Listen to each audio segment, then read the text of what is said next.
Sziasztok! Én Renátó vagyok, a mai videóban pedig a Xiaomi Redmi szériájának idei csúcsmodelljéről, a Redmi Note 14 Pro Plus 5G-ről lesz szó, ami hát nem nagyon változott a tavalyihoz képest, sőt van, amiben egy picit gyengébb annál. A videóban elmondom, hogy milyen, kezdjünk!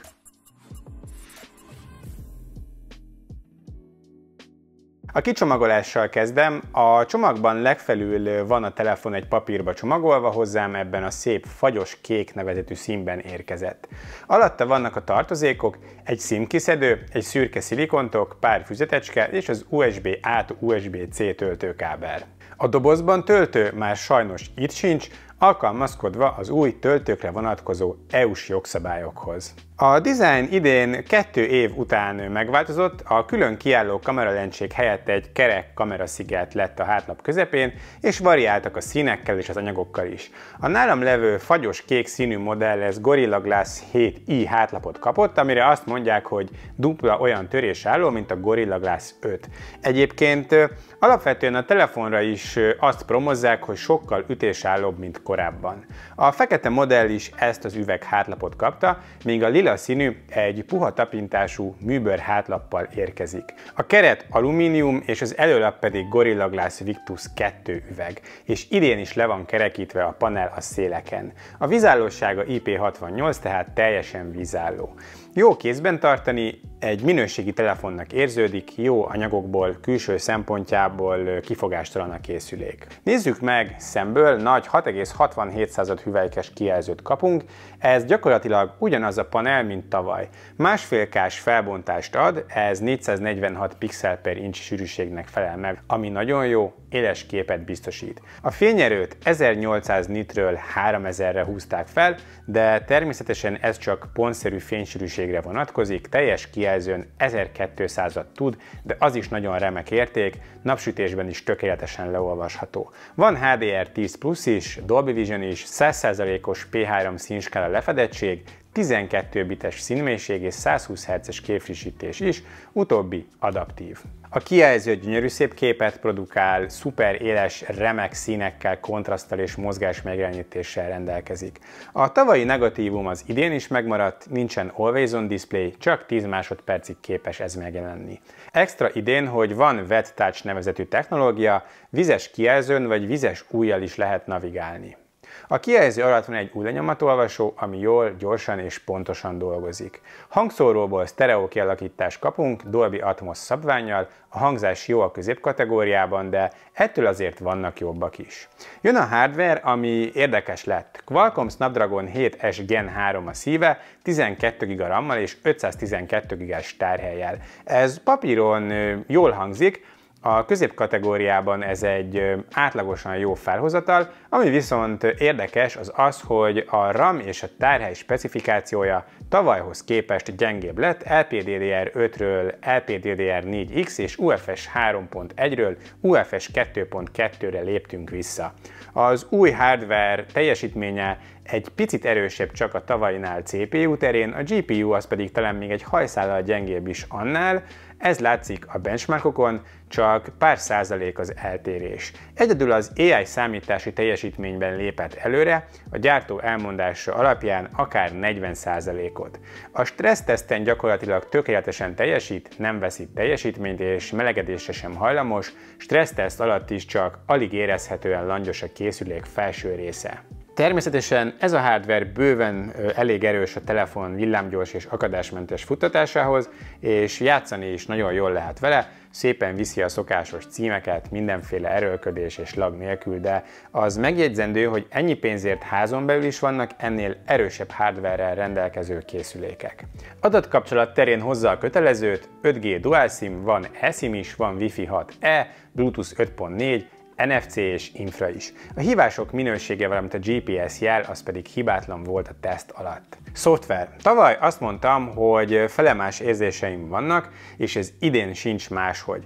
Most a fő furcsaság az, hogy 2025-ben Android 14 alapon jött ki HyperOS 1-jel ezen a készüléken, miközben már például a tavalyi Xiaomik megkapták az Android 15 alapú HyperOS 2.0-át. Elvileg 3 év főverzió frissítés jár a telefon mellé, Most nem tudom, hogy ebbe az beletartozik-e, hogy ugye hamarosan HyperOS 2-re fog frissülni, mert hogyha igen, akkor csak Android 17-ig lesz támogatott. Biztonsági frissítéseket azt pedig 4 évig ígérik. A másik, ami nem tetszik, és tavaly ugyanez volt a gondom, hogy azért ez a telefon már a középkategória felső szegmensében van pozícionálva, de még mindig rengeteg, több száz megányi az előre telepített felesleges alkalmazás, igaz, ezek törölhetők, valamint az oprendszerben továbbra is vannak reklámok a Xiaomi gyári alkalmazásaiban. Ezektől eltekintve viszont jó a szoftver, stabil, gyors és rendkívül személyre szabható. Extra, hogy idén van már AI is, benne van a Google-féle karikáz és keres, a Gemini integrálva van, valamint van AI tolmács, AI jegyzet, AI feliratok vagy AI képradír. A tolmács, a jegyzetek és a feliratok magyar nyelven egyelőre nem működnek, a képről törlés viszont szuperül működik, és például olyan trükk is van benne, hogy kicseréld az eget, hogyha nem tetszik a valóság. A HyperOS-ről korábban csináltam már egy részletes videót, itt fent megnézhető, hogyha részletesebben érdekel az oprendszere. Az aksi mérete az nőtt egy picit 5000-ről 5110 mAh-ra. Üzemidő terén maximum másfél nappal lehet kalkulálni átlagos felhasználás alatt. A PC Mark üzemidő teszten átlagosan szerepelt, nagyjából a kategória átlagát hozza alulról súrolva, szóval nem egy üzemidő bajnok a telefon. A töltés viszont a legjobbak között van, mivel 120 watttal tölthető, de az EU-ban nincsen adapter, ezért ehhez meg kell venni a gyári Hypercharge adaptert. Vezeték nélküli töltést a telefon nem támogat továbbra sem.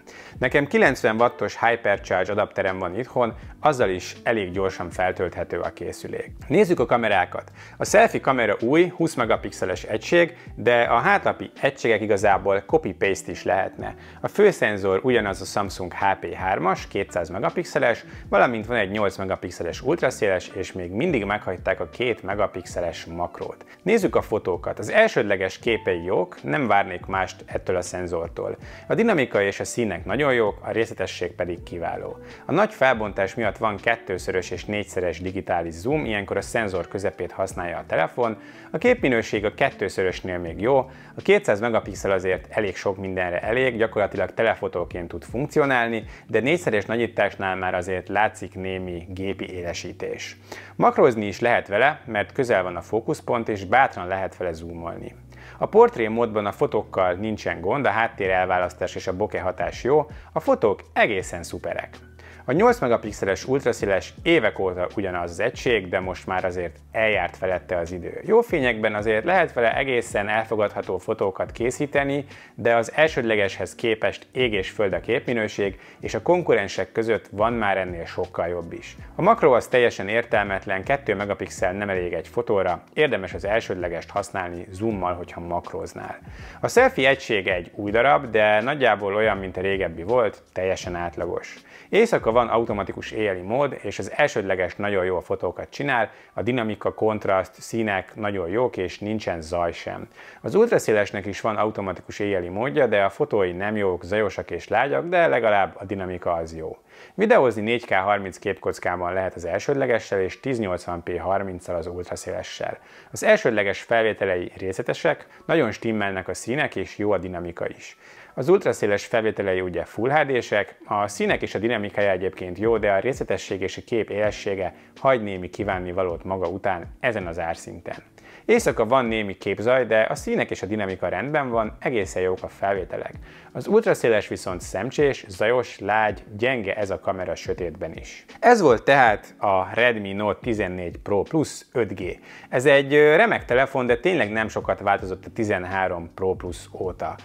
Jobb anyaghasználat, magasabb fényerő és egy hajszálnyival jobb üzemidő jellemzi, illetve ugye most már vannak AI funkciók, de a hardware az gyakorlatilag ugyanolyan erős, az AI számítási teljesítményt kivéve, illetve ugyanazok a kamerák vannak benne, és ugyanolyan gyorsan tölt, csak idén már nincsen hozzá töltőadapter a dobozban.